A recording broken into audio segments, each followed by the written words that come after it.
Assalamualaikum warahmatullahi wabarakatuh. Jumpa lagi dengan saya Reva Family. Apa kabar sahabat-sahabat semuanya dimanapun kalian berada? Mudah-mudahan selalu dalam lindungan Allah Subhanahu Wa Taala. Amin ya Rabbal Alamin. Di video kali ini saya tetap bersama seorang TKW yang berasal dari Sukabumi. Nah, sebelum melanjutkan video dari Reva Family, jangan lupa like, comment, and subscribe. Bila video ini bermanfaat, tolong di-share ke sosial media teman-teman yang punya. Dan kebetulan saya udah ada bersama beliau ini di samping saya, dan saya ingin berbicara, bincang-bincang ataupun sedikit pengalaman dia berada di Saudi. Assalamualaikum. Waalaikumsalam. Gimana kabarnya, Mbak? Alhamdulillah baik. Perkenalkan diri dan namanya siapa dan alamannya, dari mana asal darinya. Assalamualaikum warahmatullahi wabarakatuh. Gimana kabarnya para subscriber dari Reva Family? Perkenalkan, nama saya Aida. Saya berasal dari kota Sukabumi. Masya Allah. Ngomong-ngomong, udah lama di Saudi, Mak? Alhamdulillah saya di Saudi ini dari pertama apa yang sekarang? Ya dari awal. Dari awal. Ya, awal. Dari awal saya pertama ke Saudi itu dari tahun 2000 ya. Sampai sekarang, Masya Ya, Allah. jadi Jadi udah berarti 2021. Sekarang Iya, udah maksudnya 20 tahun. Iya. Ya. Tapi di Saudi ini, yang di Taif ini sekarang baru 11 tahun. Oh, jadi 20 tahun itu bukan di Taif? Iya, jadi 20 tahun itu di 4 negara. Oh, 4 negara. Ya. Masya Allah. Lah, terus faktor apa sih kok Mbak itu datang ke Saudi? Kalau ditanya alasan apa kenapa saya merantau ke Saudi, Iya. pasti alasannya sama ya. Iya. Pasti karena faktor ekonomi pertamanya, apalagi saya tulang punggung keluarga. Oh. Terus yang keduanya karena mencari pengalaman. Oh iya, emang Mbak Aida ini emang satu-satunya anak dari Iya. itu. Saya karena gak punya saudara dan bapak juga sudah meninggal dari waktu saya kecil, jadi saya tulang punggung keluarga Ibu gitu. Iya. Masya Allah teman-teman, bahwa inilah tulang punggung yang Iya. buat keluarga dari anak satu-satunya dari Iya. ibunya. Iya. Itu Mbak, kan biasanya kan itu ada sukanya, ada dukanya selama ada di Saudi, ada nggak? Kalau ditanya masalah suka dan duka, pasti ya, namanya kehidupan, suka dukanya ada. Iya. Di setiap perjalanan manusia pasti suka dan dukanya itu pasti ada. Seperti apa sih kalau ada sukanya? Ini yang ngebahas di sini di Taif ini ya, di Taif sekarang ya. Iya. Kalau sekarang karena di Taif ini sekarang sudah 11 tahun dan kebetulan di sini suami istri dan punya anak juga. Jadi sukanya di situ ya. Sukanya itu karena kumpul bareng suami, kumpul bareng anak, terus majikan juga baik. Iya. Itu aja sih sukanya. Oh, berarti si Mbak Aida ini selama 20 tahun itu sendiri ya? Selama pertama itu selama 9 tahun itu memang sendiri. Iya. Nah, pindah dari majikan yang 4 negara itu iya, di Taif ini 11 tahun. Sekarang 11 tahun di Taif. Bersama suami. Iya, bersama suami dan 1 anak. 1 anak. Masya Allah, punya anak, Mbak? Iya, di sini Ya. alhamdulillah punya. Ya, alhamdulillah. Ngomong-ngomong, kalau anak di Indo ada? Anak di Indo alhamdulillah ada 4. Ada 4. Jadi sama ini 5. 5, Masya Allah. Ya. Selama 4 negara itu pengalamannya di mana aja, Mbak? Pertama itu tahun 2000 itu saya pertama pergi itu ke daerah Saudi, daerah Saudi ya, yang ada di Damam. Damam pertamanya. Iya, pertama di sana 2 tahun, terus pulang pas pergi lagi ke Abu Dhabi. Habis itu ke Kuwait, baru ke Saudi lagi, ke sini di Taif. Dalam 4 negara itu ada suka dukanya nggak, Mbak? Pasti ada. Ada. Di Damam, cerita dong sedikit pengalamannya dalam 4 negara itu dikelilingi sama Mbak Aida. Ya. Kalau di Damam itu suka dukanya itu saya dicemburuin sama majikan perempuan. Yang di Damam itu. Di Damam. Karena alasannya saya kurus dan majikan laki-laki senang melihat sama perempuan yang kurus. Ya. Tapi di balik kecemburuan majikan perempuan itu, uniknya itu biasanya kan kalau majikan perempuan cemburu itu nyiksa ke kita, bikin fitnah Iya, gitu. iya, benar. Ini cemburunya ke saya itu malah saya disuruh makan terus. Oh, Masya Allah, Iya. majikannya itu malahan supaya nggak suaminya tergiur Iya. dari pembantunya. Iya. Lebih baik saya itu mungkin dikasih makan Iya, biar yang, agak gemuk. biar gemuk Iya. gitu, biar majikan laki-laki nggak ngelirik. Padahal majikan laki-laki nggak ngelirik sama sekali. Padahal seharusnya itu kalau memang majikan itu kalau memang cemburu ya pasti ada rasa siksain diri apa Iya, gimana. Malahan ini iya, Masya ini Allah, Masya tabarakallah, Allah. dikasih makan Iya, teman-teman. ini cemburu tapi dengan Iya, secara halus. secara gitu. halus, Iya, iya. padahal Masya Allah majikan laki-laki baik, sopan ke saya. Iya, Masya Allah. Cuman hanya cemburu, rasa cemburu. rasa cemburu istrinya aja itu. Iya, kalau menurut saya sih manusiawi ya, namanya Ya, iya. perempuan cemburu itu. Wajar. Iya, wajar. Tapi saya merasa tenang sih, karena apa? Karena saya nggak melihat dari si suaminya, si majikan saya itu nggak melihat yang aneh-aneh ke saya, dan sayanya juga nggak berbuat yang aneh-aneh, jadi aman-aman aja. Yang akhirnya majikan perempuan itu percaya ke saya, akhirnya beliau jadi baik ke saya. Oh, maaf Mbak, ini si Mbaknya ini pertama datang ke Saudi itu emang berapa kilo sih berat badannya? Jadi kok dicemburui sama majikan ya, kurus. Karena waktu itu saya habis lahiran berapa bulan ya, 6 bulan ya. Ya, waktu itu saya berangkat itu 44 kilo. 44 kilo. Iya. Ya pantas dicemburuin karena apa, kan biasanya kan orang di sini kan gemuk-gemuk ya. Di situ yang pertama pengalaman suka dukanya itu, terus sukanya itu karena majikan itu semuanya baik. Bahkan majikan itu ngasih emas-emasan setelah tahu bahwa saya tidak suka sama suaminya, begitupun suaminya tidak suka ke saya, akhirnya setiap bulan dikasih emas. Oh, Masya Allah. Dibeliin emas, dikasih baju. Pokoknya kalau baju setiap majikan perempuan beli pasti saya dikasih. Iya, dikasih 3, dikasih 4 sekaligus. Ya, Masya Allah, tabarakallah teman-teman. Walaupun beliau ini rasa dicemburui sama madamnya, tapi Masya Allah majikannya juga baik, sering dikasih emas-emasan, hadiah, baju, ya, dan lain-lain ya. Iya, bahkan pas mau pulang itu ngasih hadiah itu emas 1 set itu bukan buat saya, bahkan ngasih buat ibu saya. Oh, dikasih hadiah buat ibunya. Masya Allah, tabarakallah berarti. Iya, mereka pun itu ngelarang saya untuk pulang exit. Iya, maunya saya balik lagi. Cuman karena waktu itu anak saya itu sakit, jadi saya pulang exit. Ya. Nah, habis saya gitu datang lagi. Saya pergi lagi ke Dubai. Dengan alasan apa sih kok pergi ke Saudi itu, Mbak? Kalau di itu ya karena ya masih tetap perekonomian. Oh, masih tetap. Ya, masih tetap iya, masalahnya ekonomi. Terus ditambah lagi saya menambah tuh.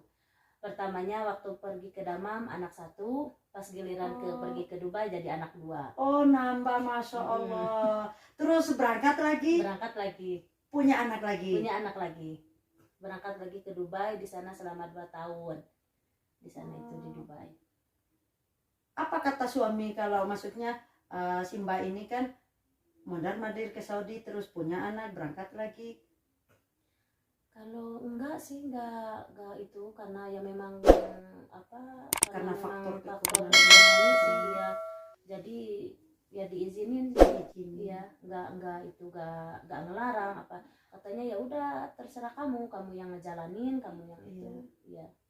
Udah pergi lagi. Ya, alhamdulillah. Ya. Dan suka duka di Dubai apa, Mbak? Suka dukanya ini nyesek banget sebenarnya kalau diceritain di Dubai. Pengalaman di Dubai ini. Ya, maaf ya, Mbak. Jadi cuma biar berbagi cerita teman-teman, biar kita itu teman-teman yang di luar sana tahu bahwa semangat kita lagi ya. Biar tambah semangat, jangan pantang menyerah. Kita itu harus maju saya terus. Kan waktu itu daftar ke PT itu ya sebagai TKW, sebagai pekerja rumah tangga.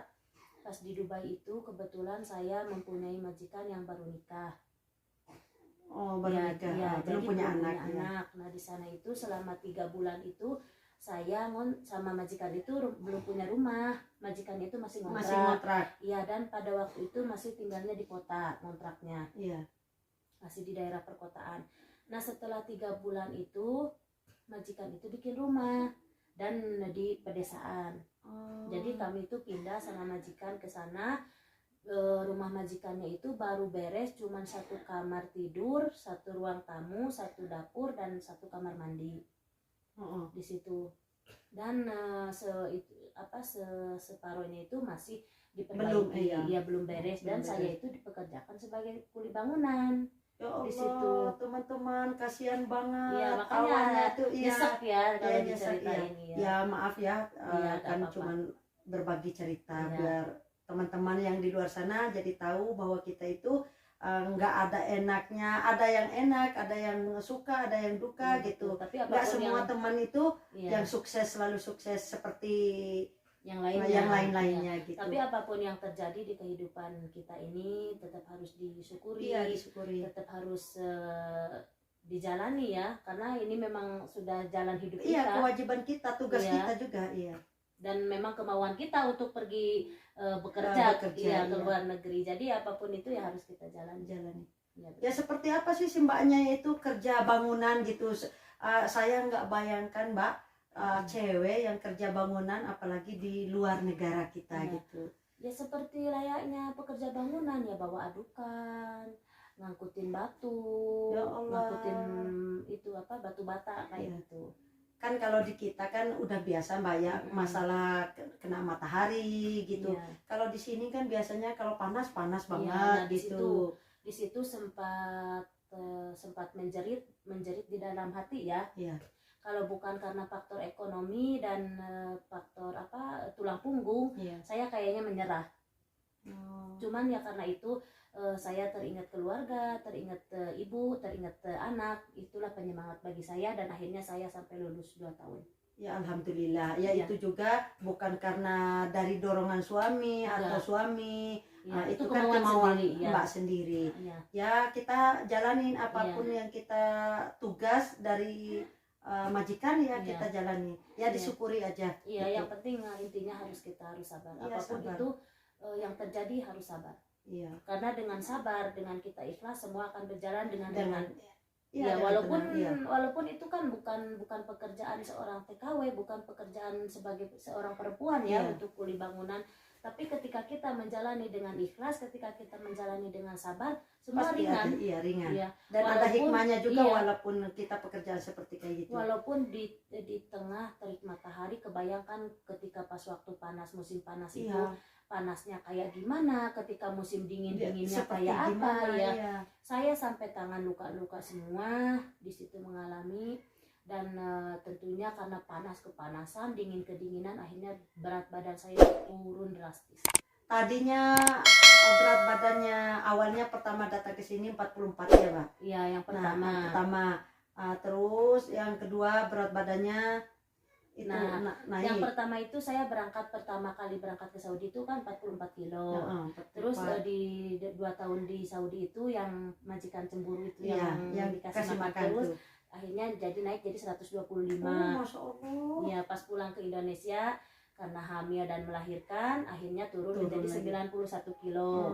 Berangkat lagi ke Dubai itu dalam berat badan 91 kilo. Dan selama 2 tahun itu turun lagi menjadi 44 kilo dari 91 kilo. Jadi awal lagi kembalinya seperti 40 itu. Iya, dari 44 kilo. Cuman dan sekarang akhirnya juga dia gemuk lagi teman-teman. Makanya apapun yang terjadi di dunia ya disyukuri dan iya. Dan di sana itu waktu di Dubai itu yang merasa gimana, sempat berpikiran kok seperti ini ya, hidup itu memang keras ya, susah. Iya, hidup ini kok gak kayak, sempat iri sih, kok gak kayak orang-orang sih, kok gak kayak TKW yang lainnya gitu, kok saya seperti ini sih gitu. Tapi ya kita mau ngadu-ngadu ke siapa, kita mau jerit-jerit ke Iya. siapa, karena ini memang kemauan kita. Iya, iya, Gak ada benar. yang maksa kita untuk pergi ke luar negeri gitu. Jadi ya tetap dijalanin aja, dan alhamdulillah selama 2 tahun itu berasa lancar-lancar aja Ya, pekerjaannya, alhamdulillah. walaupun pekerjaan berat. Tapi yang saya herankannya itu, Pak, jadi berat badannya yang dari 44 kilo terus naik jadi 125 kilo, terus turun lagi, terus jadi kok bisa aja badannya seperti kayak gitu? Ya, Perkembangannya seperti apa sih? jadi Kalau boleh tahu, soalnya kan saya sendiri kan susah untuk menaikkan iya berat. untuk menaikkan Iya. berat badan. Kalau saya itu mungkin nggak kayak teman-teman yang lain ya. Oh ya. Ketika marah, jadi saya itu pelariannya ke makan. Oh, oke lah teman-teman, kalau ada teman-teman yang pelarian marah, jadi obatnya itu harus makan. Harus makan, Iya. iya. Coba saya juga nanti dicoba. Iya, itu keunikannya mungkin ya. Keunikannya Iya. Kan beliau, jarang iya. mungkin ya, jarang didapetin sama cewek-cewek atau sama Ya, teman-teman kita. terutama saya sendiri juga, kalau biasanya kalau marah itu Gak mau makan. susah makan. Kalau saya kebalikan. Dan ini wajib ditiru, Pak. Iya, ini teman-teman wajib ditiru seperti Mbak Aida ini. Iya, betul. Iya. Terus kan Mbak Aida ini kan kerja di Dubai dan seperti bangunan ya. Terus gajinya berapa sih? Gajinya waktu itu 600 dirham. Dirham, pakai dirham ya? Iya, pakai dirham. Kira-kira dirham itu, 1 dirham itu berapa rupiah, Mbak? Kalau pada waktu tahun 2000 kan saya kurang lebih tahun 2005 lah pergi ke Dubai itu. Dubai. Iya. Kalau kisaran itu waktu itu kisaran 1.200.000. 1.200.000. Iya. Kalau dulu itu kalau tahun 2005 juga, kalau gaji orang Saudi juga kan pakai Masih real ya? 600, Iya, 600 real ya. Ya segituan. sama juga. 1.200.000 sama. Tadi katanya Mbak Aida ini kan pernah ke Kuwait. Ya, Pekerjaan apa di Kuwait, Mbak? Dan suka dukanya seperti apa? Di Kuwait itu alhamdulillah saya kerja di McDonald. Masya Allah, di McDonald? Iya. Pelayan McDonald apa Iya. kasir? Pelayan. Oh, pelayan. Iya. Dan di Kuwait itu kan bebas. Jadi kayak restoran, kayak tempat makanan kayak gitu itu kebanyakan yang pekerjaannya itu perempuan. Oh, kalau di Kuwait itu. Iya, kalau di Kuwait. Oh, Masya Allah, Mbak. Terus suka dukanya di Kuwait itu apa, Mbak? Kalau di Kuwait itu suka dukanya, kalau dukanya kayaknya nggak begitu itu ya, kebanyakannya sukanya ya. Iya. Karena dari seminggu ada liburnya. Terus pekerjaan juga kan nggak kayak pekerja rumah tangga ya. Iya. Nggak kayak Karena dia kerja restoran gitu. Iya, karena kerja di McDonald itu cuma 8 jam. 8 jam. Iya. Jadi kan ada liburnya juga ya, Mbak? Iya. Cuman dukanya mungkin ketika di hari libur selama 8 jam itu kita nggak pernah duduk sama sekali. Terus kemana aja? Ya karena datang yang membeli, iya, itu.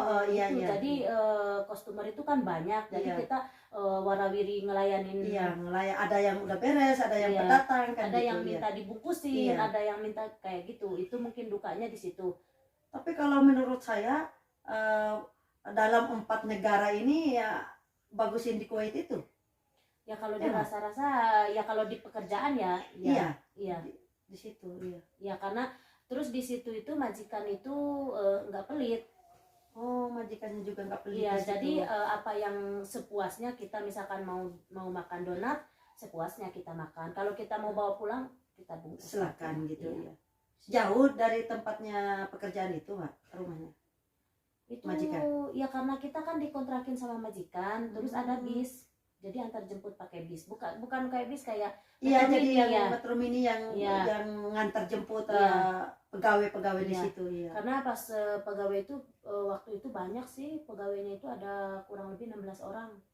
Kan 2 tingkat. Masya Allah, jadi ada Indonesia nggak sama si Mbak Aidanya? Waktu itu Indonesianya 5.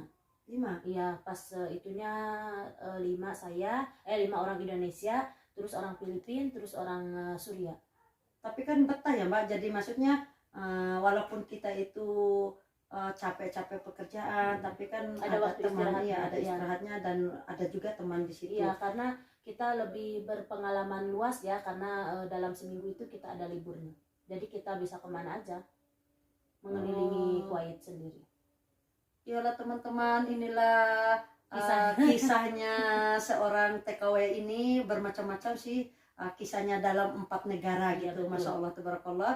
Dan akhirnya juga dia itu di kerja di tempat Kuwait itu cuman hanya pelayanan itu ya, donat.